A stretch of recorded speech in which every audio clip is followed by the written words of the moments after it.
लीजिए सुनिए मुंशी प्रेमचंद के लिखे कथा संग्रह मानसरोवर 5 की कहानी अग्नि समाधि, मेरी यानी समीर गोस्वामी की आवाज में। साधु संतों के सत्संग से बुरे भी अच्छे हो जाते हैं, किंतु पयाग का दुर्भाग्य था कि उस पर सत्संग का उल्टा ही असर हुआ। उसे गांजे, चरस और भंग का चस्का पड़ गया, जिसका फल ये हुआ कि एक मेहनती उद्यमशील युवक आलस्य का उपासक बन बैठा। जीवन संग्राम में ये आनंद कहाँ। किसी वटवृक्ष के नीचे धूनी जल रही है, एक जटाधारी महात्मा विराज रहे हैं, भक्तजन उन्हें घेरे बैठे हुए हैं और तिल तिल पर चरस के दम लग रहे हैं। बीच बीच में भजन भी हो जाते हैं। मजूरी धतूरी में ये स्वर्ग सुख कहाँ। चिलम भरना पयाग का काम था। भक्तों को परलोक में पुण्य फल की आशा थी, पयाग को तत्काल फल मिलता था। चिलमों पर पहला हक उसी का होता था। महात्माओं के श्रीमुख से भगवत चर्चा सुनते हुए वो आनंद से विह्वल हो उठता था। उस पर आत्मविस्मृति सी छा जाती थी। वो सौरभ, संगीत और प्रकाश से भरे हुए एक दूसरे ही संसार में पहुंच जाता था। इसलिए जब उसकी स्त्री रुक्मिन रात के 10-11 बज जाने पर उसे बुलाने आती तो पयाग को प्रत्यक्ष का क्रूर अनुभव होता। संसार उसे कांटों से भरा हुआ जंगल सा दिखता। विशेषतः जब घर आने पर उसे मालूम होता कि अभी चूल्हा नहीं जला और चने चबेने की कुछ फिक्र करनी है। वो जात का भर था। गांव की चौकीदारी उसकी मीरास थी। 2 रुपए और कुछ आने वेतन मिलता था। वर्दी और साफा मुफ्त। काम था सप्ताह में 1 दिन थाने जाना, वहां अफसरों के द्वार पर झाड़ू लगाना, अस्तबल साफ करना, लकड़ी चीरना। पयाग रक्त के घूंट पी पी कर ये काम करता, क्योंकि अवज्ञा शारीरिक और आर्थिक दोनों ही दृष्टि से महंगी पड़ती थी।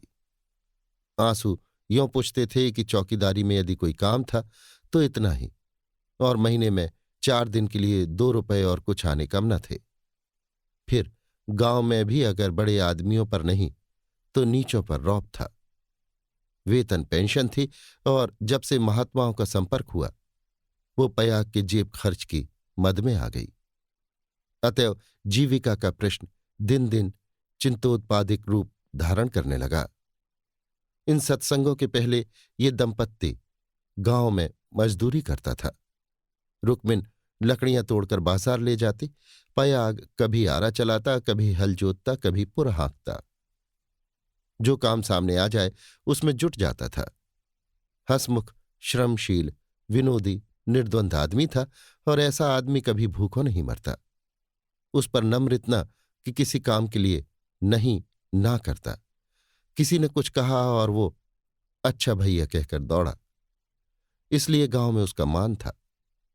इसी की बदौलत निरुद्यम हो जाने पर भी 2-3 साल उसे अधिक कष्ट न हुआ। दोनों जून की तो बात ही क्या, जब महतों को ये रिद्धि न प्राप्त थी जिनके द्वार पर बैलों की 3-3 जोड़ियां बंधती थीं, तो पयाग किस गिनती में था। हां, 1 जून की दाल रोटी में संदेह न था, परंतु अब ये समस्या दिन दिन विषमतर होती जाती थी। उस पर विपत्ति ये थी कि रुक्मिन भी अब किसी कारण से उतनी पतिपरायण, उतनी सेवाशील, उतनी तत्पर न थी। नहीं, उसकी प्रगल्भता और वाचालता में आश्चर्यजनक विकास होता जाता था। अतएव पयाग को किसी ऐसी सिद्धि की आवश्यकता थी जो उसे जीविका की चिंता से मुक्त कर दे और वो निश्चिंत होकर भगवत भजन और साधु सेवा में प्रवृत्त हो जाए। एक दिन रुक्मिन बाजार से लकड़ियां बेचकर लौटी तो पयाग ने कहा, ला कुछ पैसे मुझे दे दे, दम लगा आऊं। रुक्मिन ने मुंह फेर कर कहा, दम लगाने की ऐसी चाट है तो काम क्यों नहीं करते? क्या आजकल कोई बाबा नहीं है, जाकर चिलम भरो। पयाग ने त्योरी चढ़ाकर कहा, भला चाहती है तो पैसे दे दे, नहीं इस तरह तंग करेगी तो एक दिन कहीं निकल जाऊंगा तब रोएगी। रुक्मिन अंगूठा दिखाकर बोली, रोए मेरी बला, तुम रहते ही हो तो कौन सोने का कौर खिला देते हो। अब भी छाती फाड़ती हूं, तब भी छाती फाड़ूंगी। तो अब यही फैसला है? हाँ हाँ, कह तो दिया, मेरे पास पैसे नहीं हैं। गहने बनवाने के लिए पैसे हैं और मैं 4 पैसे मांगता हूं तो यह जवाब देती है। रुक्मिन तिनक कर बोली, गहने बनवाती हूं तो तुम्हारी छाती क्या फटती है? तुमने तो पीतल का छल्ला भी नहीं बनवाया, या इतना भी नहीं देखा जाता? पयाग उस दिन घर न आया। रात के 9 बज गए, तब रुक्मिन ने किवाड़ बंद कर लिए। समझी गांव में कहीं छिपा बैठा होगा, समझता होगा मुझे मनाने आएगी, मेरी बला जाती है। जब दूसरे दिन भी पयाग न आया तो रुक्मिन को चिंता हुई। गांव भर छान आई, चिड़िया किसी अड्डे पर न मिली। उस दिन उसने रसोई नहीं बनाई। रात को लेटी भी तो बहुत देर तक आंखें न लगी। शंका हो रही थी पयाग सचमुच तो विरक्त नहीं हो गया। उसने सोचा प्रातःकाल पत्ता पत्ता छान डालूंगी, किसी साधु संत के साथ होगा, जाकर थाने में रपट कर दूंगी। अभी तड़का ही था कि रुक्मिन थाने में चलने को तैयार हो गई। किवाड़ बंद करके निकली ही थी कि पयाग आता हुआ दिखाई दिया, पर वो अकेला न था। उसके पीछे पीछे एक स्त्री भी थी।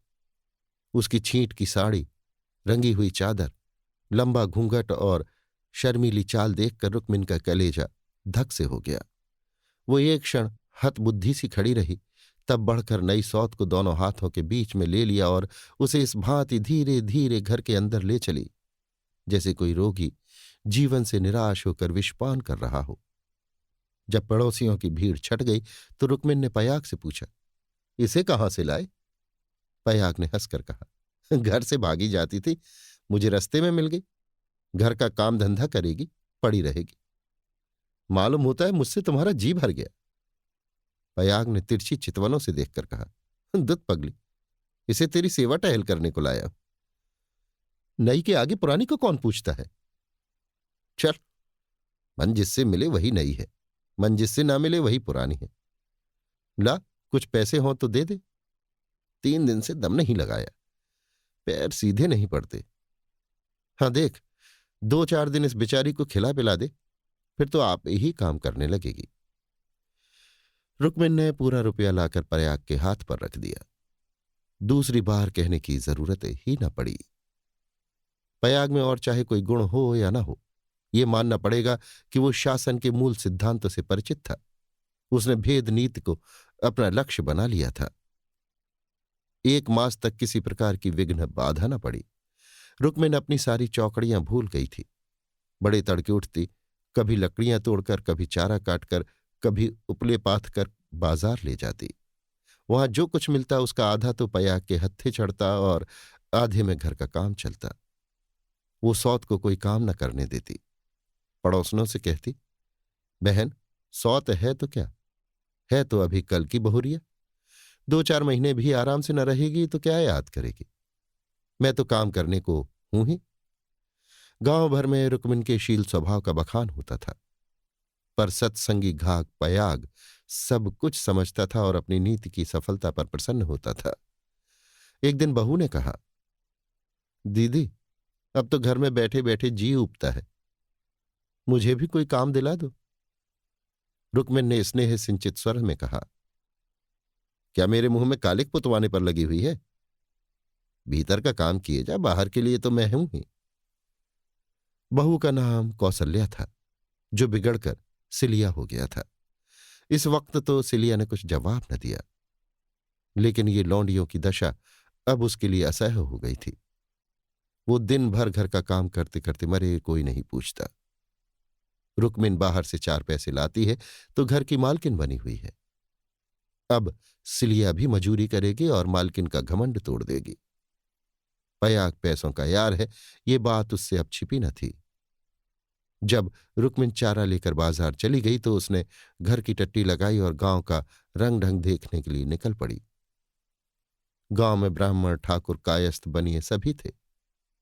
सिलिया ने शील और संकोच का कुछ ऐसा स्वांग रचा कि सभी स्त्रियां उस पर मुग्ध हो गईं। किसी ने चावल दिया, किसी ने दाल, किसी ने कुछ। नई बहू की आवभगत कौन न करता। पहले ही दौरे में सिलिया को मालूम हो गया कि गांव में पिसनहारी का स्थान खाली है और वो इस कमी को पूरा कर सकती है। वो यहां से घर लौटी तो उसके सिर पर गेहूं से भरी हुई एक टोकरी थी। पयाग ने पहर रात ही से चक्की की आवाज सुनी तो रुक्मिन से बोला, आज तो सिलिया अभी से पीसने लगी। रुक्मिन बाजार से आटा लाया करती थी। अनाज और आटे के भाव में विशेष अंतर न था। उसे आश्चर्य हुआ कि सिलिया इतने सवेरे क्या पीस रही है।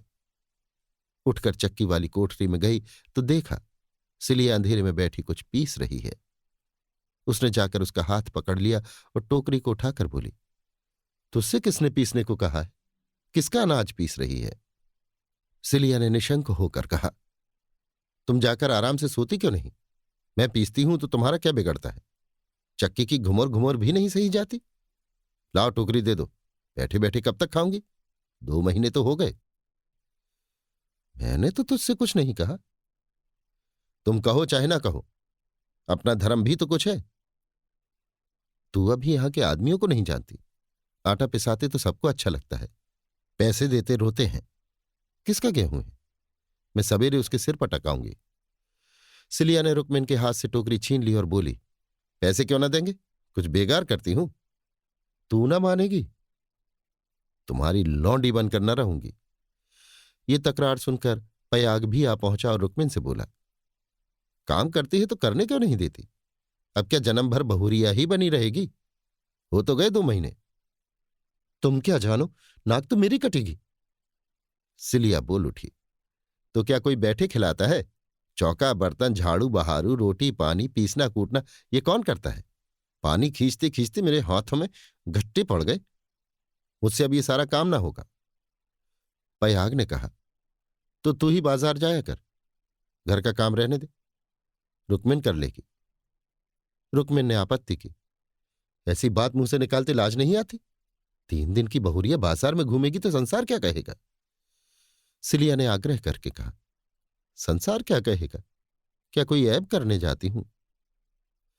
सिलिया की डिग्री हो गई। आधिपत्य रुक्मिन के हाथ से निकल गया। सिलिया की अमलदारी हो गई। जवान औरत थी, गेहूं पीस कर उठी तो औरों के साथ घास छीलने चली गई और इतनी घास छीली कि सब दंग रह गई। गट्ठा उठाए न उठता था। जिन पुरुषों को घास छीलने का बड़ा अभ्यास था उनसे भी उसने बाजी मार ली। ये गट्ठा 12 आने का बिका। सिलिया ने आटा चावल दाल तेल नमक तरकारी मसाला सब कुछ लिया और 4 आने बचा लिए। रुक्मिन ने समझ रखा था कि सिलिया बाजार से 2-4 आने पैसे लेकर लौटेगी तो उसे डांटूंगी और दूसरे दिन से फिर बाजार जाने लगूंगी। फिर मेरा राज्य हो जाएगा। पर यह सामान देखे तो आंखें खुल गईं। पयाग खाने बैठा तो मसालेदार तरकारी का बखान करने लगा। महीनों से ऐसी स्वादिष्ट वस्तु मयस्सर न हुई थी। बहुत प्रसन्न हुआ। भोजन करके वो बाहर जाने लगा तो सिलिया बरौठे में खड़ी मिल गई। बोला, आज कितने पैसे मिले? 12 आने मिले थे। सब खर्च कर डाले, कुछ बचे हों तो मुझे दे दे। सिलिया ने बचे हुए 4 आने पैसे दे दिए। पयाग पैसे खनखनाता हुआ बोला, तूने तो आज माला माल कर दिया। रुक्मिन तो 2-4 पैसों ही में टाल देती थी। मुझे गाड़ कर रखना थोड़े ही है। पैसा खाने पीने के लिए है कि गाड़ने के लिए? अब तू ही बाजार जाया कर, रुक्मिन घर का काम करेगी। रुक्मिन और सिलिया में संग्राम छिड़ गया। सिलिया पयाग पर अपना आधिपत्य जमाए रखने के लिए जान तोड़कर परिश्रम करती। पहर रात ही से उसकी चक्की की आवाज कानों में आने लगती। दिन निकलते ही घास लाने जाती और जरा देर सुस्ताकर बाजार की राह लेती। वहां से लौटकर भी वो बेकार न बैठती। कभी सन काटती, कभी लकड़ियां तोड़ती। रुक्मिन उसके प्रबंध में बराबर ऐब निकालती और जब अवसर मिलता तो गोबर बटोर कर उपले पाथती और गांव में बेचती। पयाग के दोनों हाथों में लड्डू थे। स्त्रियां उसे अधिक से अधिक पैसे देने और उसके स्नेह का अधिकांश अपने अधिकार में लाने का प्रयत्न करती रहती। पर सिलिया ने कुछ ऐसी दृढ़ता से आसन जमा लिया था कि किसी तरह हिलाए न हिलती थी। यहां तक कि एक दिन दोनों प्रतियोगियों में खुल्लम खुल्ला ठन गई। एक दिन सिलिया घास लेकर लौटी तो पसीने में तर थी। फागुन का महीना था, धूप तेज थी। उसने सोचा नहाकर तब बाजार जाऊं। घास द्वार पर ही रखकर वो तालाब नहाने चली गई। रुक्मिन ने थोड़ी सी घास निकालकर पड़ोसिन के घर में छिपा दी और गट्ठे को ढीला करके बराबर कर दिया।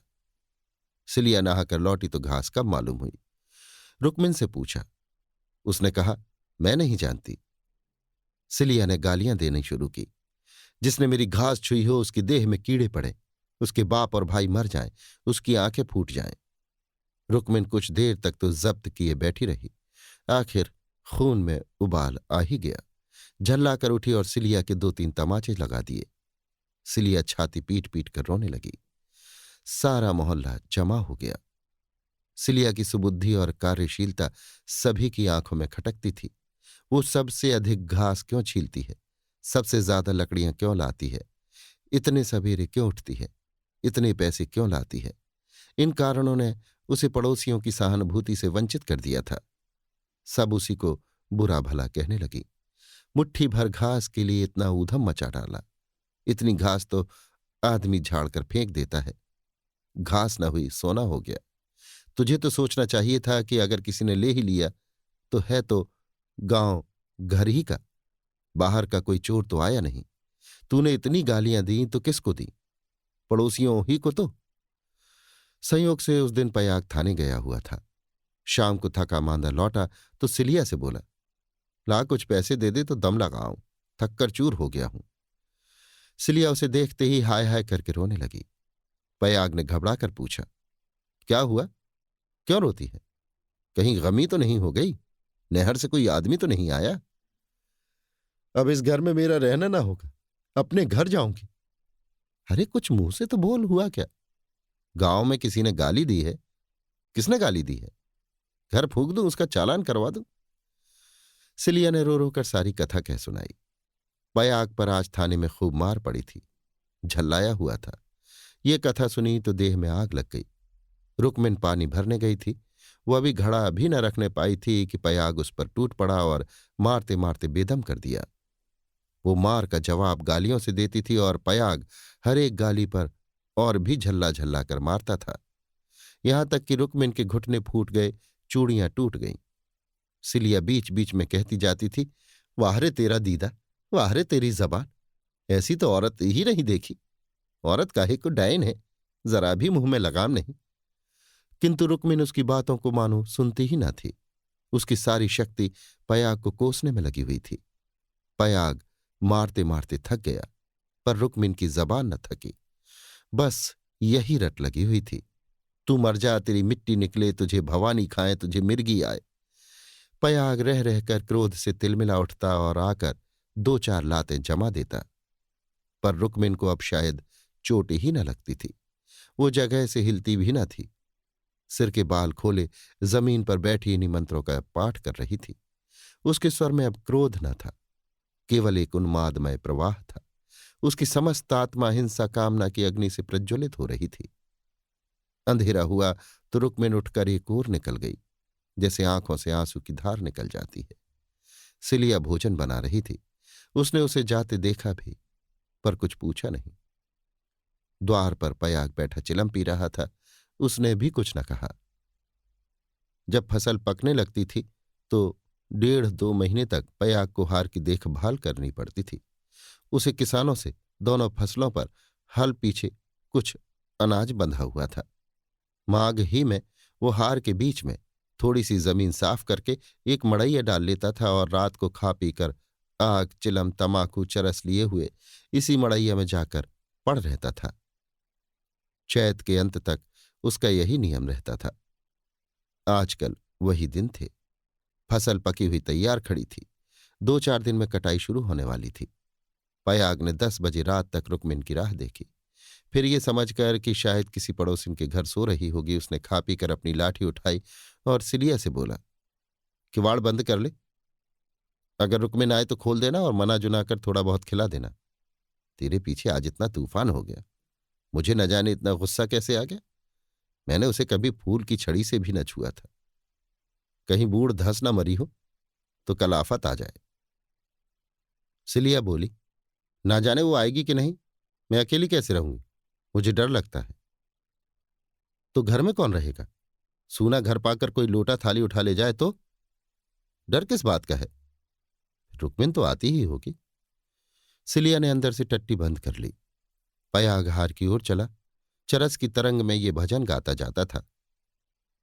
ठगनी क्या नैना झमकावे, कद्दू काट मृदंग बनावे, नींबू काट मजीरा, पांच तरोई मंगल गावे, नाचे बालम खीरा, रूपा पहर के रूप दिखावे, सोना पहर रिझावे, गले डाल तुलसी की माला, तीन लोक भरमावे, ठगनी क्या नैना झमकावे।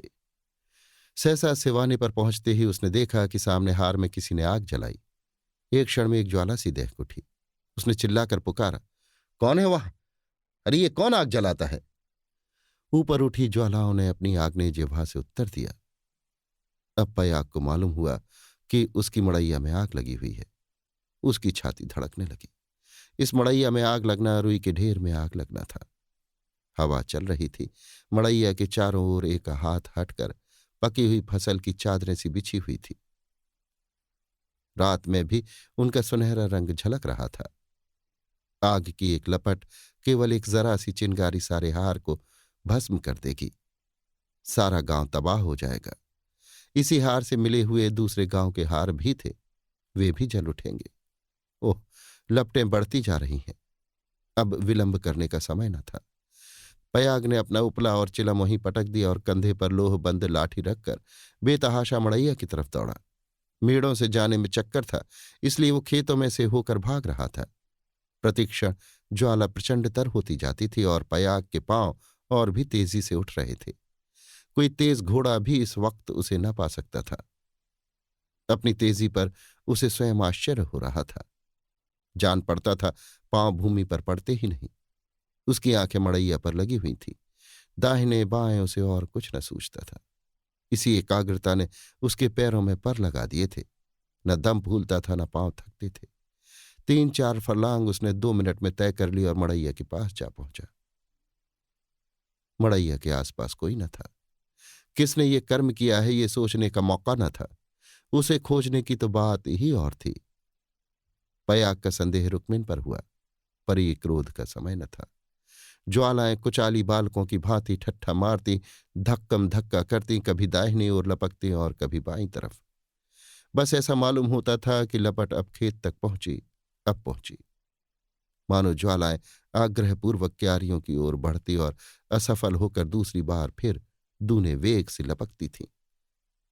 आग कैसे बुझे? लाठी से पीट कर बुझाने का गौना था। वो तो निरी मूर्खता थी। फिर क्या हो?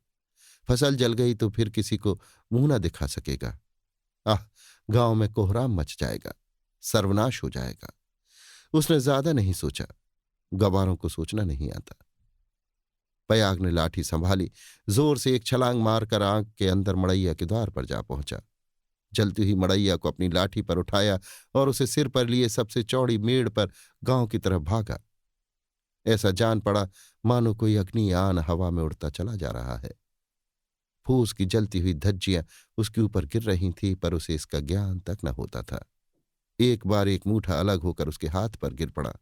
सारा हाथ भुन गया, पर उसके पांव पल भर भी नहीं रुके। हाथों में जरा भी हिचक न हुई।